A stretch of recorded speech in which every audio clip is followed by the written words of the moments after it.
Jharkhand BSc agriculture exams के लिए अब केवल 7 दिन बचे हुए हैं। ऐसे में विद्यार्थियों को घबराहट हो रहा है कि एग्जामिनेशन में क्या होगा। तो मैं सबसे पहले आपको बता दूं कि आप में से बहुत सारे ऐसे विद्यार्थी होंगे जो कि अभी जस्ट 12th पास आउट किए हुए हैं, या फिर अभी किन्हीं का रिज़ल्ट आया होगा। क्योंकि अभी झारखंड बोर्ड में देखा जाए तो 12th का रिज़ल्ट नहीं आया हुआ है, और सीबीएसई का भी रिज़ल्ट नहीं आया हुआ अभी। तो ऐसे में तो वो तो सोच रहे हैं कि मेरा रिज़ल्ट क्या होगा क्या नहीं होगा। लेकिन जो विद्यार्थी इस फॉर्म को भर दिए हैं वो बिल्कुल भी घबराइए मत। क्योंकि देखिए यहाँ पे आप जितना भी पढ़े हैं ना वो आपके एग्जामिनेशन के लिए बहुत ही ज़्यादा सफिशियंट है। आप देखेंगे कि जो भी सिलेबस है वो तो 11th 12th का ही है जो कि आपने पढ़ रखा है, फिजिक्स केमिस्ट्री एंड बायो। और आप सोच के चलो कि जैसे कि आप 12th की एग्जामिनेशन बोर्ड दे करके आए हो, वैसे ही मतलब ये भी एग्ज़ाम मान लो कि एक आपका टेस्ट कंडक्ट कराया जा रहा है जो कि आपके एग्ज़ाम में मार्क्स डिसाइड करेगा।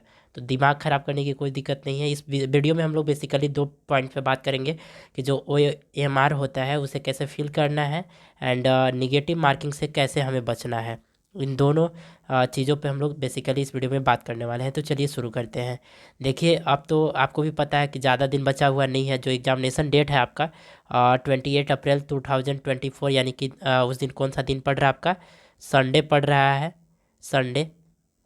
और इसका दो ही एग्जामिनेशन सेंटर, जैसे कि या तो फिर रांची में हो सकता है या फिर दुमका में हो सकता है। यही दो सेंटर आपका झारखंड में देखा जाता है। और जो टाइमिंग होने वाली है आपकी एग्जामिनेशन की वो आपका 10 बजे से 12:30 तक, यानी कि 10 बजे सुबह से और 12:30 PM, यानी कि सुबह उसे दोपहर बोल सकते हो। और जो टोटल टाइमिंग रहेगा आपका, टोटल टाइमिंग आपका 150 मिनट्स का दिया जाएगा पर क्वेश्चंस। आपका कितना, 1 मिनट, यानी कि टोटल क्वेश्चन आपके एग्जामिनेशन में जो आएंगे वो 150 आएंगे। आप देखेंगे अगर एग्ज़ाम पैटर्न की तो आप बायोलॉजी में 50 क्वेश्चंस आएंगे आपके, और फिजिक्स में 50 एंड केमिस्ट्री में 50। सबसे बड़ी बात है जो कि मैं आपको अलर्ट कर देना चाहूँगा कि negative marking kill your selection. जो निगेटिव मार्किंग होता है ना वो आपके सिलेक्शन को किल कर सकता है। सब बच्चे क्या करते हैं कि बायो तो उनको आता ही है। बायो में मान लो कि आप बेसिकली अगर बायो में देखो, पहले इसको मैं जूम कर लेता हूँ। बायो में क्या होता है, बायो में आपका बायोलॉजी, इसमें कितना क्वेश्चन आने वाला है, 50 क्वेश्चन आने वाला है। लेकिन हम देखते हैं कि बायो में 50 मिनट्स नहीं लगता है। अराउंड आप 30 मिनट्स या फिर 25 मिनट्स में इसको क्या कर लोगे। तो लेकिन आप जितना भी टाइमिंग बचा आपका, लेफ्ट टाइमिंग कितना बच गया आपका, आप मान लो कि 20 मिनट ही बचा। अब 20 मिनट बचा तो 20 मिनट आप यूटिलाइज़ कर सकते हो कहाँ पे, फिजिक्स के लिए या फिर केमिस्ट्री के लिए यूटिलाइज़ कर सकते हो। लेकिन बच्चे करते क्या है कि फिजिक्स जो आपका है, फिजिक्स में तुक्का मारते हैं। जैसे कि बस आया तो ठीक, गया तो कोई बात नहीं। तो ऐसे में अगर आप बायो में मान लो कि अगर 30 मिनट में अराउंड 50 में से अगर आप 40 क्वेश्चन सही कर रहे हो तो आपका 40 मार्क्स तो आ ही रहा है एकदम कन्फर्म। लेकिन अगर आप फिजिक्स में अगर 50 में से अगर 30 क्वेश्चन गलत कर देते हो तो निगेटिव मार्किंग कितना है आपका, निगेटिव मार्किंग अगर एक क्वेश्चन आप सही करते हो तो +1 मार्क्स आपके एग्जामिनेशन में जुड़ेंगे। और अगर आप एक क्वेश्चन अगर गलत करते हो तो माइनस 0.25 मार्क्स आपके डिडक्ट हो जाएंगे, जो भी आपने गलत करा होगा।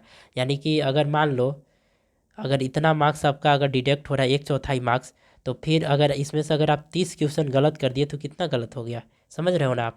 इसलिए निगेटिव मार्किंग से बचिए। आप जितना क्वेश्चन कर सकते हैं उतना ही करिए। और थोड़ा बहुत कन्फ्यूज़न रह सकता है कि हाँ क्वेश्चन का ये आंसर हो सकता है या फिर होना चाहिए, वैसे में आप थोड़ा सा रिस्क ले सकते हो। लेकिन हमें लगता है कि रिस्क लेना नहीं चाहिए। देखिए यहाँ पे क्या है ना कि अगर आप 150 मार्क्स में से 150 मार्क्स टोटल हो रहा है, अगर आप 80 मार्क्स भी सिक्योर करते हो तो आप बहुत ही अच्छा मार्क्स सिक्योर कर रहे हो। अगर मान लो कि आप 50 ही करते हो तो भी ठीक है। लेकिन यहाँ पे थोड़ा सा कंपटीशन टफ है। रीज़न की झारखंड में ये जो कॉलेज है बिरसा एग्रीकल्चर, ये एक ही है, इसमें थोड़ा कंपटीशन हाई हो जाता है। तो फिर वैसे टॉप कॉलेज है, इसको मिलना की चांसेस आपके कम हो जाते हैं। कैटेगरी वाइज थोड़ा सा रहता है कि मान लो कि एससी कैटेगरी से हो आप, एसटी से हो, तो थोड़ा सा आपको रिलैक्सेशंस मिल सकते हैं रिजर्वेशन के थ्रू। लेकिन जनरल का बात किया जाए, BC1 का, BC2 का, ये सबका थोड़ा सा दिक्कत हो जाता है। इसलिए निगेटिव मार्किंग पे हम लोग फोकस नहीं करेंगे। और एग्ज़ामिनेशन में कुछ अच्छा करके आइए आप लोग। और आपके लिए जितना भी हमसे बन पड़ता है और जितना भी आपको सपोर्ट मैं कर सकता हूँ करने का कोशिश करूँगा। बेसिकली इस चैनल पे मैं एग्रीकल्चर से संबंधित वीडियो ज़्यादा नहीं बना पाया हूँ, लेकिन जो भी नोटिफिकेशन आया था उसका वीडियो चैनल पे अवेलेबल है, या फिर जब भी एडमिट कार्ड इसका अवेलेबल होगा साइट पे, वो मैं यहाँ पे डिस्कस कर दूँगा। देखिए अभी झारखंड का आप अगर इसका ऑफिशियल वेबसाइट पे जाएंगे तो वो थोड़ा सा कुछ रीजनों के वजह से ना मतलब काम नहीं कर रहा था, लेकिन अभी उसका बग ठीक हो गया है और आप जाकर के साइट चेक कर सकते हैं, वहाँ पे अभी एडमिट कार्ड का कोई नोटिफिकेशन नहीं आया है।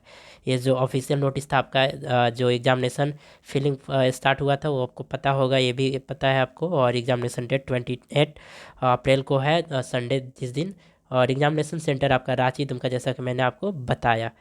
और फिर मिलते हैं अगली वीडियो में, तब तक आप लोग मस्त बेस्ट ऑफ लक। और आप लोग एग्जामिनेशन के लिए पूरी तरह से जी जान लगा करके तैयारी कीजिए, डरने की कोई ज़रूरत नहीं है, जितना पढ़ें काफ़ी है भाई मेरे। तब तक मस्त रहिए। जय हिंद, जोहार झारखंड।